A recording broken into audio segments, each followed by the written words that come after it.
and you're tuning into a very special interview edition. Now, I, as a young girl, and I'm sure many of us out there, have always wondered about the glamours of the life of royalty. Today, we just might get some answers through a very special guest hailing all the way from the United Kingdom. So let's take a peek at who that might be in the following. Less than 2 days after arriving here, Prince, Princess and Baby Prince emerged to the cheers of the crowd.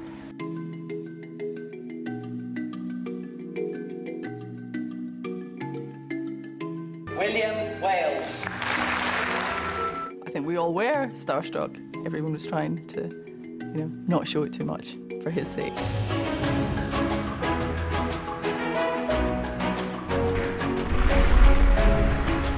I'm incredibly proud to be amongst such rich guys, and I'm very privileged to be flying with some of the best pilots, I think, in the world. The people cheered as the newlyweds emerged, holding hands outside Westminster Abbey.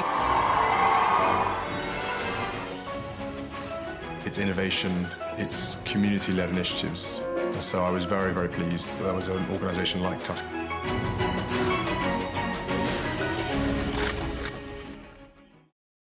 So as you may have guessed from our introduction clip, our very special guest today, please welcome His Royal Highness Prince William, the Duke of Cambridge.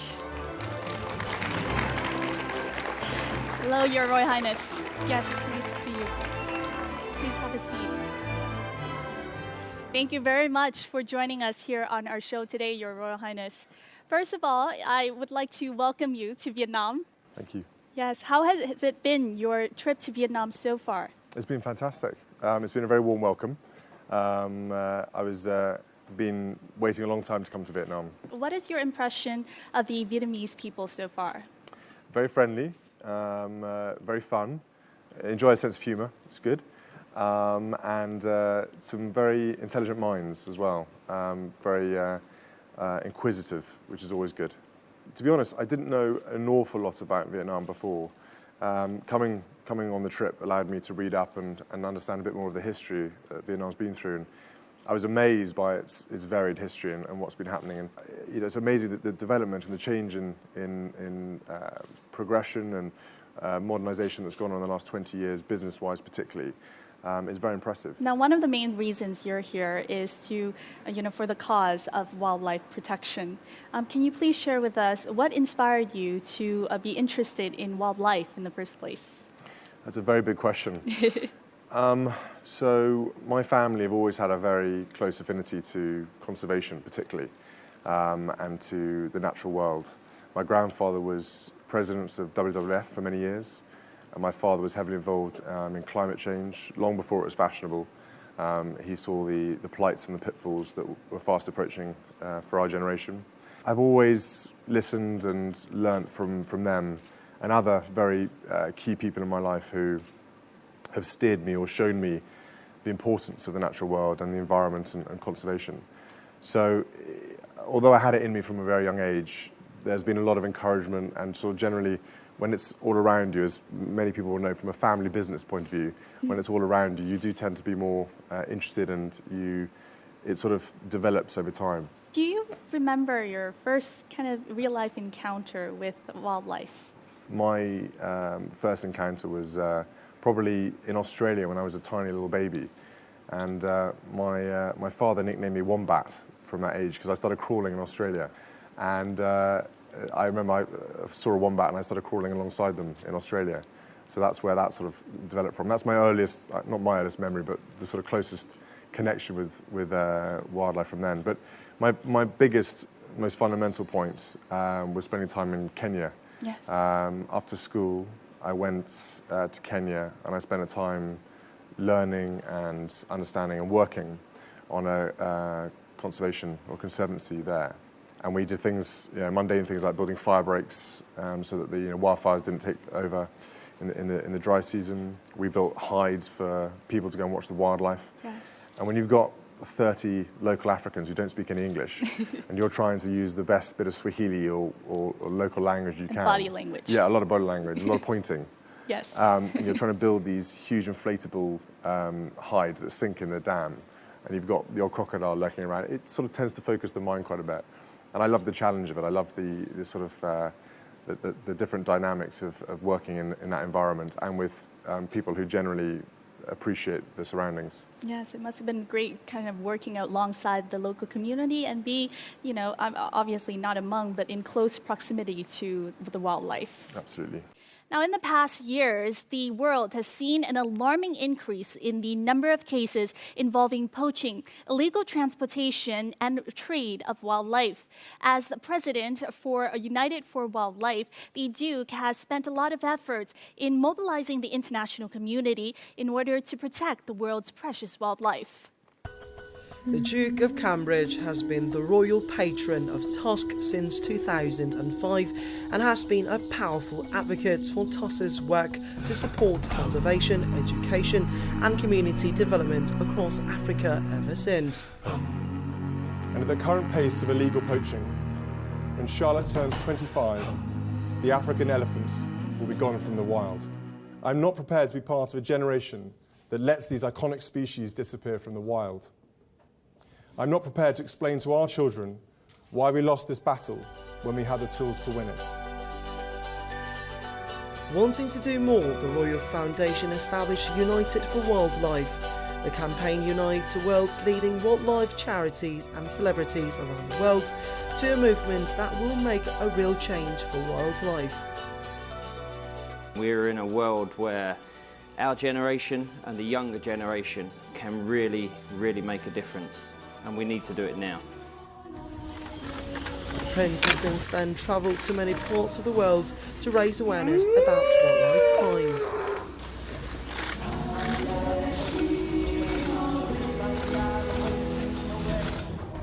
Earlier this year, the declaration of the United for Wildlife International Task Force on the transportation of illegal wildlife products was signed by 40 senior representatives from across the transportation sector, including leaders of airlines, shipping firms and custom operators.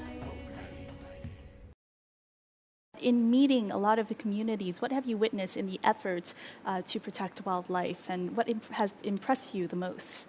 I've been lucky enough to travel a lot down the East African coast. Many of these communities are very poor, but if you have an elephant, if you have a rhino, if you have a pride of lion nearby, the tourists come. And that money that the tourists bring in that community goes straight back into the community. Yes. So for water, for education, it's really, really important, and it's a lifeline for these communities that have nothing else to survive upon. So when people who come from miles and miles away come in with an AK-47 and shoot up everything there is, it is effectively burglary, it's robbery, it's stealing the natural heritage of that community. Yes. And that's the one area that I think the illegal wildlife trade, when people talk about it, they forget about it. It's the unseen consequences of the illegal wildlife trade, which is really harming and damaging these very vulnerable, very rural communities that rely so heavily on this wildlife. Now, we understand a lot of people are, taking advantage of the transportation system as a means to illegal wildlife trade, and it is because of this that you set up the Transport Task Force. Can you tell us about this initiative? The Transportation Task Force was an area of the illegal wildlife trade that we identified as being a weakness that no one had really looked at before. And the private sector particularly, so that's shipping, aviation, they'd never been engaged in trying to tackle the illegal wildlife trade. So we went to them very positively and said, please help us deal with this issue.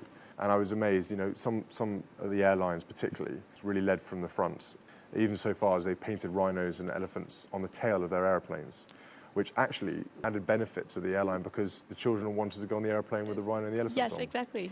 That one looks more interesting. Exactly, it looks much than the more fun. normal airplane. So it was very much a case of trying to get a stone rolling as fast as you can and build momentum, and then more companies and more sectors would want to join.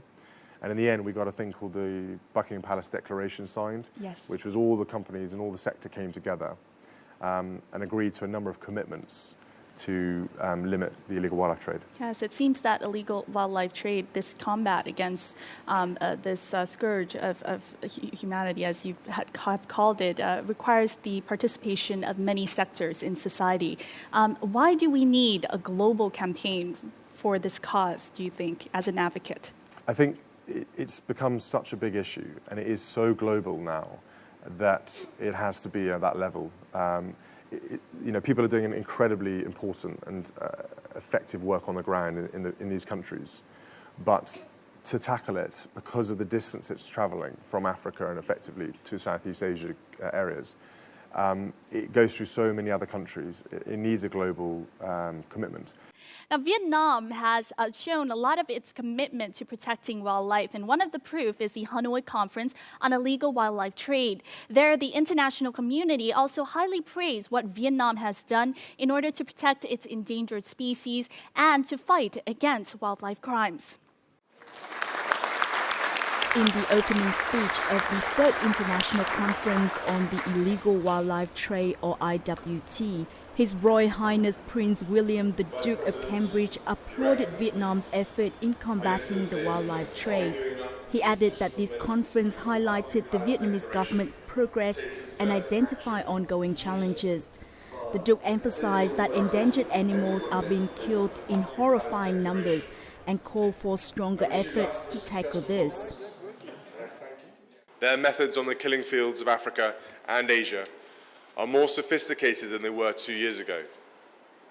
The poachers are learning to be quiet and are much harder to track. The seizures of smuggled ivory at Vietnam's sea and airports in recent weeks are a welcome sign of Vietnam's commitment, but also remind us of the ongoing scale of the trade. 30% of the African elephant population have disappeared in just 7 years. To express determination in cracking down on wildlife crime, Vietnamese authorities on November the 12th destroyed over 2 tons of ivory and 70 kilos of bear and tiger bones, which has been illegally trafficked into the country. Your first ever destruction of illegally traded ivory and rhino horn at the weekend provides a powerful example ahead of this conference, and we look forward to hearing about the further actions you plan to take. During the past years, Vietnamese government has shown its determination in this battle to combat wildlife crime. Việt Nam cũng là quốc gia sớm tham gia các công ước Liên Hiệp Quốc về đa dạng sinh học, công ước về phòng chống tội phạm xuyên quốc gia, về buôn bán quốc tế các loài động vật, thực vật hoang dã nguy cấp, và nhà nước Việt Nam cũng đã ưu tiên thành lập các lực lượng chuyên trách thừa hành pháp luật trong lĩnh vực này. Sự quan tâm này thể hiện trong các cam kết quốc tế, các hiệp định song phương và đa phương, các tuyên bố chung mà Việt Nam tham gia. Vietnam is not alone in this battle. Many countries, organizations and individuals have joined hands together. At the conference, 46 countries agreed on Hanoi's statement on wildlife crime as part of their common efforts and determination to protect wildlife. The main reason why you're here is the Hanoi Conference on Illegal Wildlife Trade. What do you think of the efforts of Vietnam in holding such an event? I think Vietnam should be applauded for holding the conference. It was very brave of the government and very positive and hopeful that they took the time and the effort to put together the conference, because it's got to be difficult at times to want to be part of the solution when also there's areas that are huge challenges for the country. But it's a case of the evidence that we have in front of us right now indicates that we should all be doing a lot more to fix this. So it's really a case of what's happened in the past is slightly irrelevant. And it's not a case of sitting here and judging previous generations for not doing enough. But the point is, because of all sorts of reasons, we've ended up where we are now. I think it's incredibly important that countries like Vietnam really take leadership and show the commitment and the dedication to tackle an issue that they see as important, but also reflective in the area. Yes, the point is pushing forward and going towards the future with more positive actions. Now, here in our studio, there are a lot of us representing a lot of the audience watching from home who would like to ask you questions about, how they can contribute to the cause of combating wildlife crime and how the fight is related to their lives. So if you may permit, we would like to welcome some of the questions. Is that okay? Please. Yeah. So does anyone have a question for His Royal Highness? Yes. Yes. Well, can we start over here with the gentleman in the glasses? I'm a student at Foreign University, the third year. Your Royal Highness, I have a question for you, which is, you are an advocate for global wildlife protection, right? And if you want to change anything in this world through your role, what would you like to change? Well, I'd like not to have the role at all, to be honest. Not because of anything else other than it's sadly necessary. I think if I could change anything, I'd like to get to everybody's house. I'd like to sit down with every single family and talk them through what's going on and update them effectively on some of the issues. Because I do believe that if the message gets out there, people will stop buying the stuff because they'll see the damage, they'll understand the reasons why. And our lives, everyone's lives are full with so many other issues, and there are many other issues out there. I don't pretend that the illegal wildlife trade is the only issue in the world, but it's interconnected with so many other problems, whether it's crime, poverty, corruption, some very big issues in our world. And so I feel that if we can collectively fix this, which it is relatively easy to fix, we just say, stop buying it. It is as simple as that. Yes, exactly. We do hope you could actually visit some of our houses too, to talk with us. But yes, can we welcome the next question? Anyone else has a question? Yes, over here. Your Royal Highness, my name is Lanang, and I'm 28 years old, a working mother of an 18-month daughter. And people like us, under 30, are now very aware of wildlife protection. And as being a parent, how can we transfer the love and the passion for wildlife conservation to our children and to the next generation, in your opinion? That's a really good question. Firstly, I hope your sleep is good with an 18-month-old. Charlotte, who's 18 months as well, my daughter, is starting to sleep well now, so it's all good news. But I think it all starts very young. And many of us would have grown up with the iconic species, the tigers, the elephants, the lions, all as part of stories that we've all read. And it would be incredibly sad if they're not around anymore. Because if in 25 years' time, the trade continues at the pace it's going at the moment, then granddaughters or children will not have the opportunity to see those animals in the wild, and they will just be consigned to the books.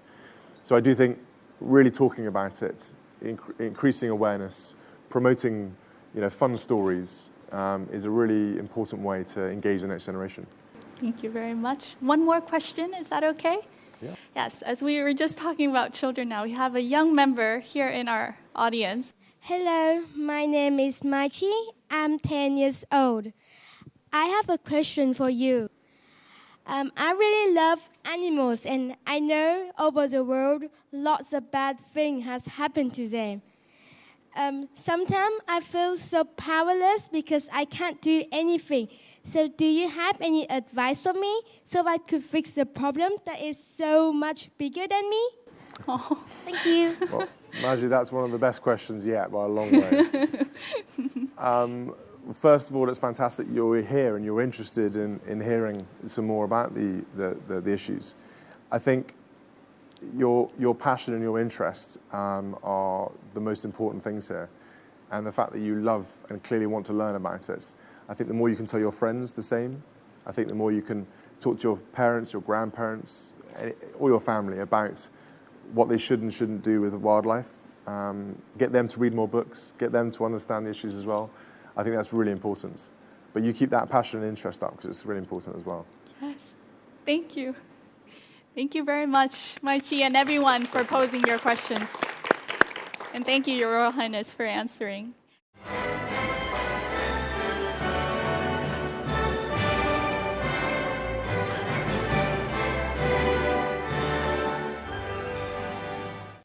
Returning to Vietnam this time, apart from participating in the Hanoi Conference on illegal wildlife trade, the Duke of Cambridge is also visiting many areas here in the city in order to learn more about Vietnam's commitment to combating wildlife crimes, but also to simply learn more about the lives of the Vietnamese residents here in the capital city.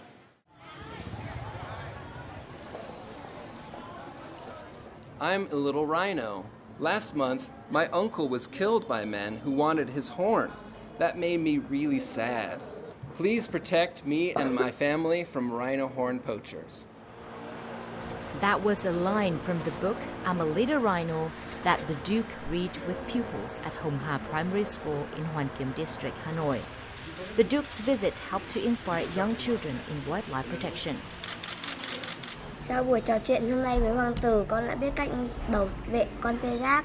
Rhino horn just made of keratin, just like human fingernails. Con mong là mọi người không cơ sừng của nó đi, bởi vì làm như thế sẽ làm hại cho nó và nó rất là đau ạ. Joining such activity, the Duke has witnessed the effort of raising awareness for wildlife protection through early education in Vietnam. Evidently, through this campaign between Humane Society International, a US-based animal protection organization, and the Vietnamese government. Việc giúp cho học sinh tiểu học, các em nhỏ có được cái nhận thức, một cái ý thức về việc bảo vệ động vật hoang dã để tạo sau này để tạo một cái thế hệ yêu thiên nhiên và biết cách bảo vệ các động vật hoang dã. Through our campaign, we've had several outreach and engagement events where we go and visit schools, similar to the one today, and we try to enlist them in our effort to spread the word that rhino horn's no good as medicine and that use and buying of rhino horn is contributing to the extinction of these animals.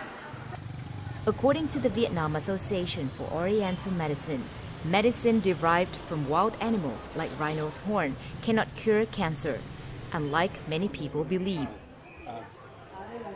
At the Herbal Medicine Street of Lan Ông in Hanoi's Old Quarter, the Duke learned some effective traditional prescriptions using only herbal and medicinal plants. In the traditional medicine, what would this cure?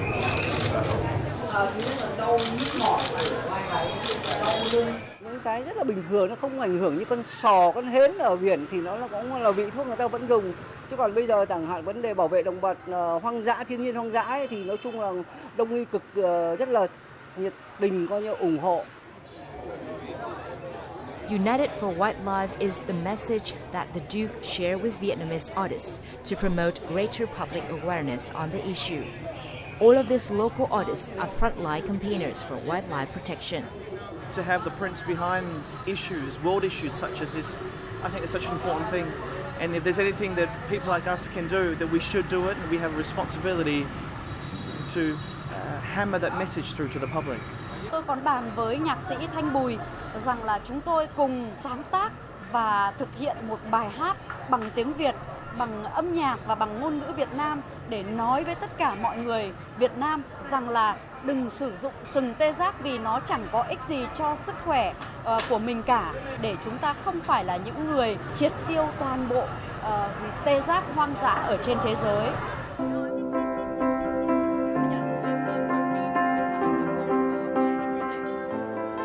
I'm now joined by the Duke here in the heart of Hanoi. We're on the Tay Hop Bridge in the Sword or Hoàn Kiếm Lake.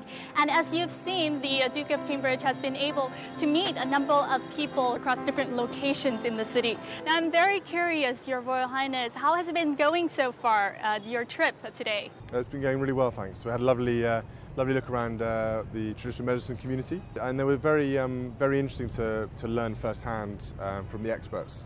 And I was trying to ask them about the awareness of traditional medicine across the wider community, and because obviously traditional medicine and Western medicine are very different.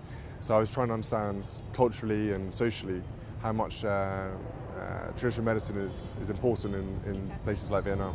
And I had a little walk down the high street, and I felt like buying a few things in the shops and desperately getting on a motorbike. There are a lot of bikes around. I love my bikes, so I've had a lovely introduction to Hanoi.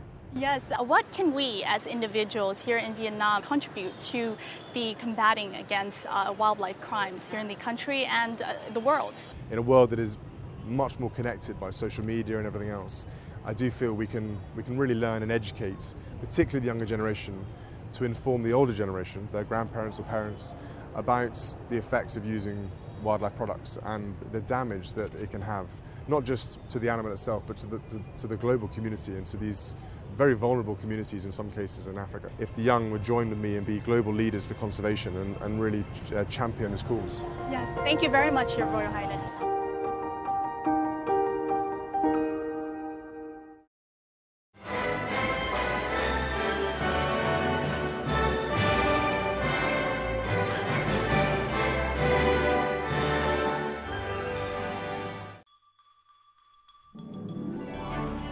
As a young lad, Prince William knew that every trip he took must be vocational and purposeful. This is what brought him 8,000 miles across the Atlantic Ocean to Chile for Operation Raleigh. This was a voluntary aid mission where he took part in community projects and enjoyed a taste of normality. William's like one of the lads, like he gets involved with everyone. Really friendly.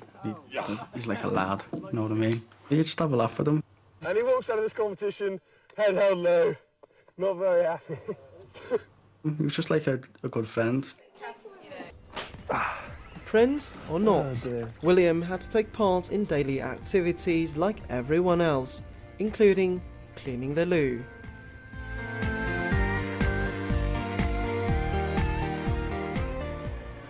Growing up and following the footsteps of fathers before him, he became a serviceman. It all began at the Sandhurst Academy, then the Royal Army and finally the Royal Air Force. Here he became a search and rescue helicopter pilot. When I spotted that it was Prince William, immediately it was shock and slight disbelief. I kept having a little peep to see whether it really was. And though he was also being discreet, you could tell that it was Prince William. The Duke of Cambridge was able to rescue many victims and flew the rescue helicopter for a total of 1,301 flying hours. You seem to be very busy with your work promoting wildlife protection and the fight against illegal wildlife trade. Can you please share with us your other job? I believe you're now working for the East Anglia Air Ambulance. Yes, I'm a pilot with them, and we fly critical care paramedics, critical care doctors to emergency scenes as quickly as they happen.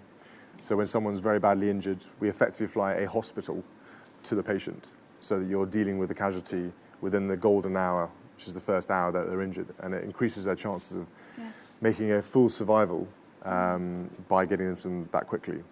I love flying. It's been a passion of mine for a long time, and when I was in the military, I did a lot of flying for the search and rescue there, so it's sort of a progression on from there, and I quite enjoy the medical side now as well. There's a little bit of a pent-up doctor inside me. I'm desperate to do that side as well, so it combines both my passions. What has been one of your most memorable experience doing this job? There's one story I can tell you about where it was a boy who's, I say boy, he's a teenager.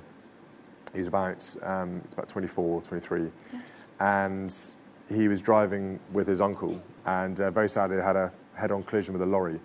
And the van pretty much disappeared under the front of the lorry. You couldn't see much of it at all. He's very badly injured. Sadly, his uncle didn't survive. Because of the fact that the crew, we all got there very fast, and we had two fantastic medical crew on the day, they basically performed a life-saving operation on him and stabilised him very quickly, got him to hospital, and I was very pleased to hear a few months later that he was well, and I've now found out subsequently it's taken him over a year of recovery, but he's made a full recovery, which shows the importance of what those guys do. And I'm sure for you that must be very meaningful as well, being able to contribute to that. It is, and it's really important to do a meaningful job and feel worthwhile that you're contributing. On July 22nd, 2013, the first child of the Duke and Duchess of Cambridge was born at St Mary's Hospital in Paddington, London. He's got a good pair of lungs on him, that's for sure. He's a big boy, he's quite heavy, but we're still working on a name, so we'll have that as soon as we can. But it's the first time we've seen him really, so having a proper chance to catch up.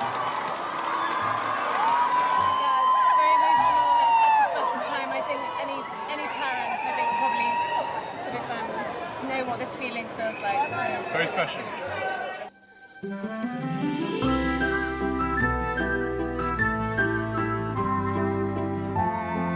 The Duke and Duchess of Cambridge named their child George Alexander Lewis. He's formerly known as Prince George of Cambridge. On the 2nd of May 2015, also at St Mary's Hospital in Paddington, London, the second child of the Duke and Duchess of Cambridge was born. I feel a huge amount of protection and a real protective instinct. More so now, probably now I'm a father, than I do. The Duke and Duchess of Cambridge announced they would name the child Charlotte Elizabeth Diana.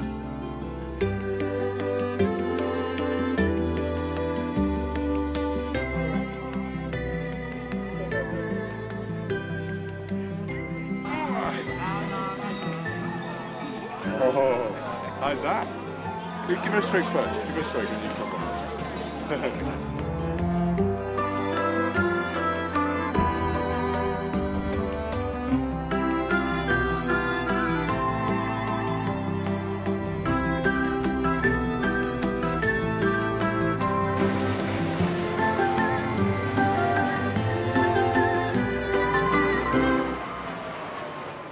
One of your roles in recent years, at least from 2013, is being a father to Prince George and Princess Charlotte. Can you please share with us about this role? Well, as the other parents in the room will testify, there's wonderful highs and there's wonderful lows. No, it's been quite a change for me personally. I'm very lucky in the supports I have from Catherine. She's an amazing mother and a fantastic wife. But I've struggled at times. The alteration from being a single independent man to going into marriage and then having children is life-changing. And I adore my children very much, and I've learnt a lot about myself and about a family just from having my own children. It's amazing how much you pick up from just in those moments. Yes. But George is a right little rascal sometimes. He keeps me on my toes. But he's a sweet boy, and Charlotte is well. Bear in mind, I haven't had a sister, so having a daughter is a very different dynamic. So I'm learning about having a daughter, having a girl in the family. But no, it's wonderful. It's fantastic, and you've got to make the time for the family. It's very exactly. Important. With the time for the family, what are some of the hobbies that you still hopefully have some time for? So what hobbies do I still do? So I still occasionally ride my motorbike. Quite like my bike a lot. I love being outside with my dog. Lupo is a spaniel. He needs a lot of walking. Lupo. Yeah. He's very busy as a spaniel. They don't stop moving around. Their tail is constantly wagging as they're going around. If I may ask about the motorbike, being a motorbike enthusiast, how is it coming to Vietnam, seeing so many motorbikes? I know. I literally wanted to get on one. I said to the security team, I was like, why aren't we going around on bikes? I was like, I'm desperate to get on a motorbike. Maybe next time. Maybe next time, exactly. But no, I still enjoy doing that. And I still play a bit of football. Yes. I'm getting a bit old for it now, but I still try and go play football. I go for a run. I enjoy skiing. I still enjoy doing that. So sports particularly, I still enjoy. For our football fans here in Vietnam, Vietnam is a big football fan country. Who is one of your favorite teams, if we may ask? I only have one favorite team. Yes. It's Aston Villa. Aston Villa. Yeah. So people out there, if your team is Aston Villa, you share the same favorite team with the Duke. Definitely. Yes. Best team in the world.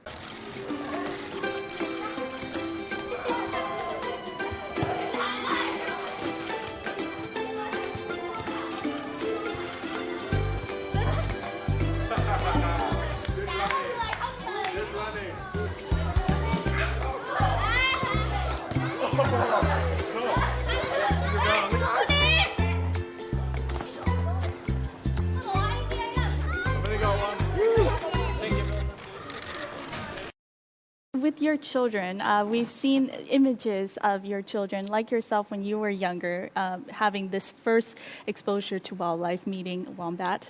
We saw images of Prince George meeting a bilby in Australia, very adorable, and Princess Charlotte also meeting a rabbit. Can you please share with us, is wildlife, love for wildlife, something that you hope to instill in your children? Absolutely. I think it's just it's natural as they grow up. They're interested in it, and I think it's treating wildlife with respect. I think as well. It's that plus the greater natural heritage, the environmental piece. So it's about all the natural world, not just about the wildlife. It's sort of the greater understanding that the planet is here for us and we have to look after it. It supports us, we support it. It's a kind of a symbiotic relationship, and I do strongly believe that there are many things out in the world at the moment that we still don't even know about. I mean, most of the ocean, for instance, the deep ocean, hasn't been explored. We don't know what's down there. It's quite exciting.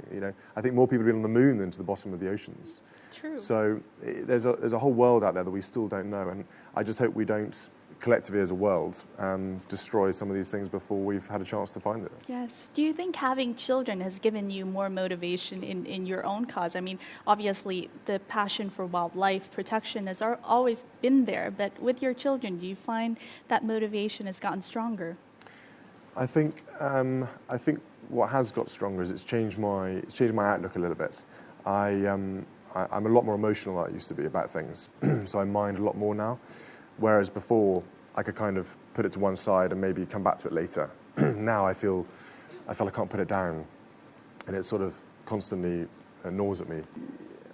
I worry about the future more. Now, when you have something or someone in your life to give in the future too, I think it focuses the mind more about what you're giving them, Yes. and are you happy that you've done all you can to leave it in a good state. Yes. Talking about giving to your children, what other legacies would you like to leave to your children?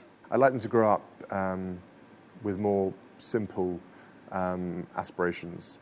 I think there's a lot of huge aspirations and people living with an enormous amount of stuff that they don't necessarily need. Yes. And so the materialism of the world I find quite tricky sometimes.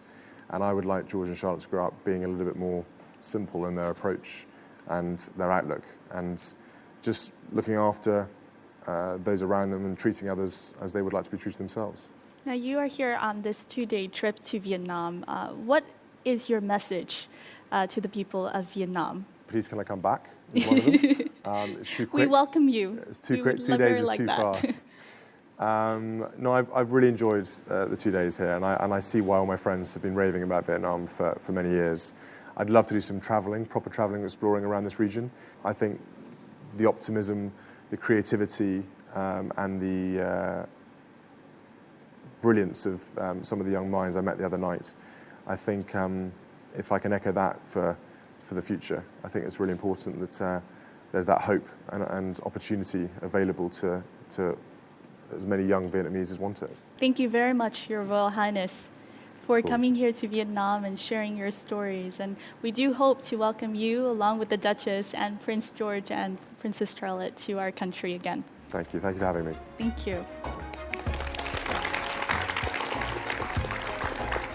And that wraps up this edition of Talk Vietnam with His Royal Highness Prince William, the Duke of Cambridge. We do hope you have enjoyed this edition and learned more about his passion and also encouraging your own passion in wildlife protection. Thank you very much for joining us here in this edition, and until next time, here on